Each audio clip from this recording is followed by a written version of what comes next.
പിതാവും പുത്രനും പരിശുദ്ധാത്മാവുമായ ത്രിയേക ദൈവത്തിൻ്റെ തിരുനാമത്തിന് എന്നേക്കും മഹത്വമുണ്ടായിരിക്കട്ടെ. ആമേൻ. കർത്താവിനാൽ ഏറ്റവും അനുഗ്രഹിക്കപ്പെട്ട പ്രിയ സഹോദരങ്ങളെ, 3 നോമ്പ് വിടിയലിൻ്റെ ഈ ദിനത്തിൽ കാലത്തിൻ്റെ അടയാളങ്ങളും യോനായുടെ അടയാളവും 18-ാം ഇടയെക്കുറിച്ചുമാണ് നാം ധ്യാന വിഷയമാക്കുന്നത്. 3 നോമ്പ് വിടിയൽ മുതൽ വലിയ നോമ്പ് ആരംഭിക്കുന്നത് വരെയുള്ള 18 ദിവസങ്ങളെ 18-ാം ഇട എന്നാണ് അറിയപ്പെടുന്നത്.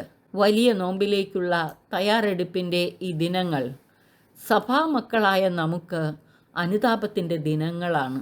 നമ്മുടെയും ലോകത്തിൻ്റെയും പാപപരിഹാരാർത്ഥമുള്ള തപസ്സിൻ്റെ ദിനങ്ങളിലേക്ക്, അതായത് വലിയ നോമ്പിലേക്ക് നല്ല ഒരുക്കത്തോടെ പ്രവേശിക്കാൻ ഇത് നമ്മെ ആഹ്വാനം ചെയ്യുന്നു.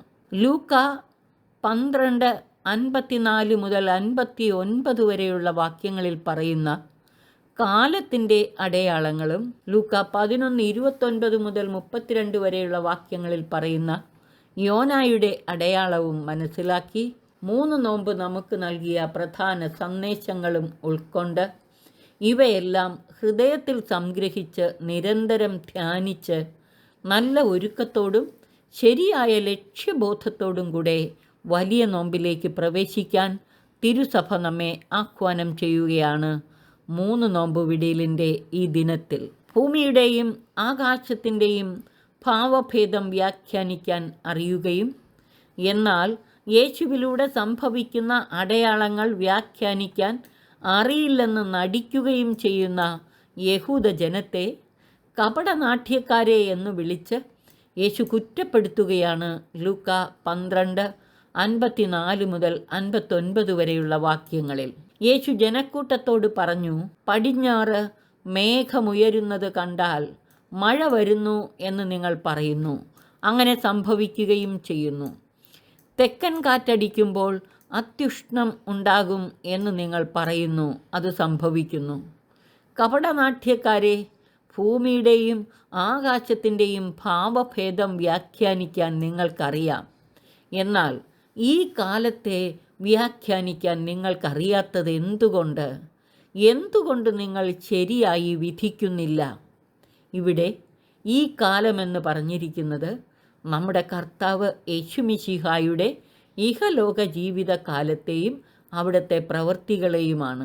എൻ്റെ വാക്കുകൾ കേൾക്കുകയും എൻ്റെ പ്രവൃത്തികൾ കാണുകയും പ്രവാചകന്മാർ എന്നെക്കുറിച്ച് പറഞ്ഞിട്ടുള്ളത് അറിയുകയും ചെയ്യുന്ന നിങ്ങൾക്ക് ഇത് മെസ്സയാനിക കാലം തന്നെയാണെന്നും ഞാൻ തന്നെയാണ് അവനെന്നും തിരിച്ചറിയാൻ കഴിയാത്തത് എന്തുകൊണ്ട്? ആകാശത്തിൻ്റെയും ഭൂമിയുടെയും ഭാവഭേദങ്ങൾ തിരിച്ചറിയാൻ നിങ്ങൾക്ക് കഴിയുന്നുണ്ടല്ലോ. എന്നിട്ടും എന്തുകൊണ്ട് മെസ്സയാനിക യുഗത്തിൻ്റെ അടയാളങ്ങൾ തിരിച്ചറിയാൻ നിങ്ങൾക്ക് കഴിയുന്നില്ല? അവർക്ക് അറിയാത്തതല്ല, അറിയില്ലെന്ന് നടിക്കുകയാണ്. അവരുടെ കപടനാട്യമാണിതിന് കാരണം. കണ്ടിട്ടും കണ്ടില്ലെന്നും അറിയില്ലെന്നും നടിക്കുന്നതാണല്ലോ കപടനാട്യം. ഇതാണ് ഈ സുവിശേഷ ഭാഗത്തെ ഒന്നാമത്തെ ചിന്ത. കാലത്തിൻ്റെ അടയാളങ്ങൾ മനസ്സിലാക്കി അനുതപിച്ച് ദൈവത്തിലേക്ക് തിരിയണം എന്നതാണ് രണ്ടാമത്തെ സന്ദേശം. പാപി മരിക്കണമെന്നല്ല, അനുതപിച്ച് രക്ഷ പ്രാപിക്കണമെന്നാണ് കർത്താവ് ആഗ്രഹിക്കുന്നത്. അവിടുന്ന് പറയുന്നു, നിന്റെ ശത്രുവിനോട് കൂടെ അധികാരിയുടെ അടുത്തേക്ക് പോകുമ്പോൾ വഴിയിൽ വച്ചു തന്നെ അവനുമായി രമ്യതപ്പെട്ടുകൊള്ളുക, അല്ലെങ്കിൽ അവൻ നിന്നെ ന്യായാധിപൻ്റെ അടുത്തേക്ക് കൊണ്ടുപോവുകയും ന്യായാധിപൻ നിന്നെ കാരാഗ്രഹ പാലകനെ ഏൽപ്പിക്കുകയും അവൻ നിന്നെ തടവിലാക്കുകയും ചെയ്യും. അവസാനത്തെ തുട്ടുവരെ കൊടുക്കാതെ നീ അവിടെ നിന്ന് പുറത്തു വരികയില്ല എന്ന് ഞാൻ നിങ്ങളോട് പറയുന്നു. അതായത് ഇപ്പോൾ ഇവിടെ വെച്ച് തന്നെ അനുതപിച്ച് കർത്താവുമായി രമ്യപ്പെട്ട് അവനിൽ വിശ്വാസമർപ്പിക്കണം. അല്ലെങ്കിൽ ന്യായവിധിയുടെ സമയം വരുമ്പോൾ കാരാഗ്രഹത്തിൽ അടയ്ക്കപ്പെടും. അവസാന ചില്ലിക്കാശു പോലും കൊടുത്തു വീട്ടാതെ അവിടെ നിന്ന് പുറത്തു വരാനാവില്ല. അതിൽ ഭേദം ഇപ്പോൾ ഇവിടെ വച്ച് തന്നെ അഥവാ വഴിയിൽ വച്ച് തന്നെ രമ്യപ്പെടുകയും കടം വീട്ടുകയും ചെയ്യുകയാണല്ലോ. ഇപ്പോൾ അനുതപിച്ച് കർത്താവിലേക്ക് തിരിഞ്ഞാൽ തമ്പുരാൻ്റെ കരുണയാൽ കടം ഇളച്ചു കിട്ടും. ന്യായവിധിയുടെ സമയമായാൽ ഒരു ചില്ലിക്കാശു പോലും ഇളച്ചു കിട്ടില്ല. കാരണം ന്യായവിധിയുടെ സമയത്ത് അനുതപിക്കാൻ അവസരം ലഭിക്കുകയില്ല. അതിനാൽ അവസാനത്തെ ചില്ലിക്കാശു പോലും കൊടുത്തു വീട്ടേണ്ടി വരും. ഗലാത്യർക്കെഴുതിയ ലേഖനം 1 അധ്യായം 13 മുതൽ 24 വരെയുള്ള വാക്യങ്ങളിൽ വിവരിക്കുന്ന യഹൂദരിൽ പ്രധാനിയും ദൈവത്തിൻ്റെ സഭയെ കഠിനമായി പീഡിപ്പിക്കുകയും അതിനെ ഉന്മൂലനം ചെയ്യാൻ പരിശ്രമിക്കുകയും ചെയ്തിരുന്ന യഹൂദ മതകാര്യങ്ങളിൽ അത്യധികം തീഷ്ണമതിയായിരുന്ന സാവൂളിൻ്റെ മാനസാന്തരത്തിൻ്റെ ഉത്തമ മാതൃക എടുത്തുകാട്ടിക്കൊണ്ടാണ് തിരുസഭ നമ്മെ യഥാർത്ഥ മാനസാന്തരത്തിലേക്ക് ക്ഷണിക്കുന്നത്.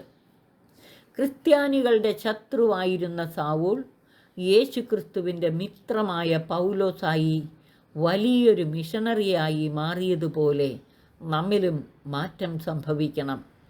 നാം മാനസാന്തരപ്പെട്ട് കർത്താവിലേക്ക് തിരിഞ്ഞാൽ മാത്രം പോരാ, സകല ജനതകളോടും കർത്താവിൻ്റെ സുവിശേഷം പ്രഘോഷിച്ച് കർത്താവിലേക്ക് ആകർഷിച്ചടുപ്പിക്കണം. അനുതപിച്ച് കർത്താവിലേക്ക് തിരിയുകയും സാക്ഷി ജീവിതം നയിച്ച് അവിടുത്തെ മഹത്വപ്പെടുത്തുകയും ചെയ്യണം. യോനായുടെ അടയാളത്തെക്കുറിച്ച് 3 നോമ്പിൻ്റെ 3 ദിനങ്ങളിലായി നാം ധ്യാന വിഷയമാക്കിയതാണ്. ആ സന്ദേശങ്ങളും 3 നോമ്പ് നമുക്ക് നൽകുന്ന പ്രധാന സന്ദേശങ്ങളും ആഹ്വാനങ്ങളുമെല്ലാം നമ്മുടെ നിരന്തര ധ്യാനത്തിനായി സംഗ്രഹിക്കുകയാണിവിടെ. 1. വലിയ നോമ്പിനു മുമ്പുള്ള 3 നോമ്പും തുടർന്നുള്ള 18-ാം ഇടയും സഭയുടെ വ്യക്തിപരവും സമൂഹപരവുമായ അനുതാപത്തിൻ്റെ കാലമാണ്. ഈ ദിവസങ്ങളിൽ സഭ തനിക്ക് വേണ്ടിയും ലോകത്തിനു മുഴുവൻ വേണ്ടിയും അനുതാപപൂർവമുള്ള പാപപരിഹാരവും പ്രായശ്ചിത്ത പ്രവൃത്തികളും അനുഷ്ഠിക്കണം. 2. യഥാർത്ഥ പശ്ചാത്താപം ജീവിത പരിവർത്തനത്തിലേക്ക് നമ്മെ നയിക്കും. അനുതാപത്തിലൂടെ ജീവിത പരിവർത്തനത്തിലേക്ക് കടന്നുവന്ന് ദൈവാനുഗ്രഹങ്ങൾ പ്രാപിക്കണം നാം. നിനുവാക്കാർ മനസ്സ് തിരിഞ്ഞ് ദൈവത്തെ വിളിച്ചപേക്ഷിച്ച് അനുഗ്രഹം പ്രാപിച്ചതുപോലെ സഭാമക്കളും സകല ജനങ്ങളും ദൈവത്തിൻ്റെ കാരുണ്യത്തിനും അനുഗ്രഹങ്ങൾക്കും അർഹരായിത്തീരണം. 3. അടയാളങ്ങളും അത്ഭുതങ്ങളും കണ്ടല്ല നാം വിശ്വസിക്കേണ്ടത്. യേശുവിൻ്റെ തിരുമൊഴികളും ദിവ്യപ്രബോധനങ്ങളും കേട്ട് തിരുമുഖം ദർശിച്ച് അവിടുത്തെ പ്രവൃത്തികൾ കണ്ട് പടിപടിയായി വിശ്വാസത്തിൽ വളർന്ന് നാം ശക്തി പ്രാപിക്കണം. 4. മാനസാന്തരപ്പെട്ട് യഹൂദരുടേതുപോലുള്ള സങ്കുചിത മനോഭാവങ്ങൾ വെടിഞ്ഞ് വിശാല മനസ്കതയോടെ സാർവത്രിക രക്ഷയ്ക്കായി ആത്മാർത്ഥമായി ആഗ്രഹിച്ച് പരിശ്രമിക്കുകയും പ്രാർത്ഥിക്കുകയും ചെയ്യണം നാം. 5. നിനവേക്കാർ അനുതപിച്ചതുപോലെ യോനായേക്കാൾ വലിയവനായ യേശുവിൻ്റെ വാക്കുകൾ കേട്ട് നാം അനുതപിക്കണം. സോളമനേക്കാൾ വലിയവനായ യേശുവിൻ്റെ ജ്ഞാനം സ്വീകരിച്ച് നാം വിശ്വാസത്തിൽ ശക്തി ആർജിച്ച് വളരുകയും സകലരെയും രക്ഷയുടെ തുറമുഖത്തേക്ക് നയിക്കുകയും ചെയ്യണം. 6. അങ്ങനെ യേശുവിൻ്റെ മുന്നിൽ എല്ലാ മുട്ടുകളും മടങ്ങുകയും യേശു മാത്രം കർത്താവെന്ന് എല്ലാ നാവുകളും ഏറ്റുപറയുകയും ചെയ്യാൻ ഇടയാകണം. 7. ന്യായവിധിയെക്കുറിച്ചുള്ള മുന്നറിയിപ്പുകൾ മനസ്സിലാക്കി ആഴമായ ദൈവസ്നേഹത്തോടെ ആത്മാവിൽ ജ്വലിക്കുന്നവരായി കർത്താവിന് ശുശ്രൂഷ ചെയ്ത് ജാഗ്രതയോടെ അവിടുത്തെ പുനരാഗമനത്തിനായി ഒരുങ്ങിക്കാത്തിരിക്കണം. അവിടുത്തെ ആഗമനം കള്ളനെപ്പോലെ ആയിരിക്കും. അതുകൊണ്ട് നാം ജാഗരൂകരായിരിക്കണം. നോഹയുടെ ദിവസത്തിൽ സംഭവിച്ചതുപോലെ നമുക്ക് സംഭവിക്കാൻ ഇടവരരുത്. 8. അനുതപിച്ചാൽ മാത്രം പോരാ, ദൈവസ്നേഹ തീഷ്ണതയോടെ ആത്മാവിൽ ജ്വലിക്കുന്നവരായി കർത്താവിന് ശുശ്രൂഷ ചെയ്ത് അവിടുത്തെ മഹത്വപ്പെടുത്തി കാത്തിരിക്കണം നാം. 9. കടലിൻ്റെ അടിത്തട്ടിൽ കിടന്നുള്ള യോനായുടെ പ്രാർത്ഥന പോലെ പ്രത്യാശയോടെ പ്രാർത്ഥിച്ച് കാത്തിരുന്ന് ദൈവത്തിൻ്റെ വിസ്മയനീയമായ ഇടപെടലിന് വഴിയൊരുക്കണം നാം. അങ്ങനെ അവിടുത്തെ വിസ്മയനീയമായ ഇടപെടൽ ഇന്ന് നമ്മുടെ ഇടയിലുണ്ടാകണം. ഈ 9 ആഹ്വാനങ്ങളും സന്ദേശങ്ങളും നിരന്തരം ധ്യാനിച്ച് ദൈവാനുഗ്രഹങ്ങൾ പ്രാപിക്കാം. നമുക്ക് സർവശക്തൻ നമ്മെ അനുഗ്രഹിച്ച് ആശീർവദിക്കട്ടെ.